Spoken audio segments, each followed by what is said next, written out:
ഏതെങ്കിലും ഈ വട്ടപ്പാറ ഇതൊക്കെ ഭാഗത്തുണ്ടെങ്കിൽ ഈ വട്ടപ്പാറയിൽ തേക്കുന്ന വട്ടപ്പാറോട്ട് പോണ വലിയ തേരിയിൽ സ്കൂൾ ബസ് ആക്സിഡൻ്റ് ആയി ഞാൻ കുട്ടികളെ കൊണ്ട് എടുത്തോണ്ട് ഓടേൻ ആശുപത്രിയിലോട്ട്. സ്കൂൾ കുട്ടികളാണ്. പാപ്പാല സ്കൂൾ ആരെങ്കിലും ഉണ്ടെങ്കിൽ ഒന്ന് പറയാം.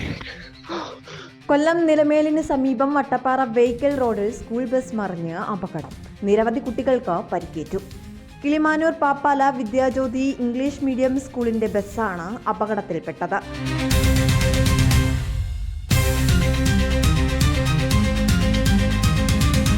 എതിർദിശയിൽ വന്ന വാഹനത്തിന് സൈഡ് കൊടുക്കാൻ നിർത്തിയ ബസ് പുറകിലേക്ക് നീങ്ങി മറിയുകയായിരുന്നു. 20-ലധികം കുട്ടികൾക്ക് പരിക്കുണ്ടെന്നാണ് വിവരം. കുട്ടികളെ കടക്കൽ താലൂക്ക് ആശുപത്രിയിൽ പ്രവേശിപ്പിച്ചു. 20 അടി താഴ്ചയിലേക്കാണ് ബസ് മറിഞ്ഞതെന്നാണ് വിവരം. കൂടുതൽ പരിശോധനകൾക്ക് ശേഷം കുട്ടികളെ മെഡിക്കൽ കോളേജിലേക്ക് മാറ്റിയേക്കും.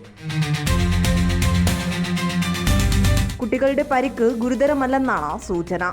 അത് വിദ്യാജ്യോതി പാപ്പാല ഇംഗ്ലീഷ് മീഡിയം സ്കൂളിലെ വാഹനമാണ് മറിഞ്ഞത്. നമ്മളെ പാലപ്പച്ച ഇറക്കമുണ്ടല്ല, ആ ബാരിക്കേഡ് ഇടിച്ചങ്ങ് താഴെ പോയെന്ന് പറഞ്ഞ് വലിയ കുഴപ്പങ്ങളില്ല കുട്ടികൾക്ക് ഇപ്പോൾ അറിയാൻ സാധിച്ചു. എന്നാലും ഒരു 8 കുട്ടികളെ ഹോസ്പിറ്റലിൽ കൊണ്ടുപോയിട്ടുണ്ട്. പല വണ്ടിയിൽ, ആട്ടോയിലും ജീപ്പിലും കാറിലും എല്ലാം കൊണ്ടുപോയിട്ടുണ്ട്. വിസ്മയ ന്യൂസ്, വർക്കല.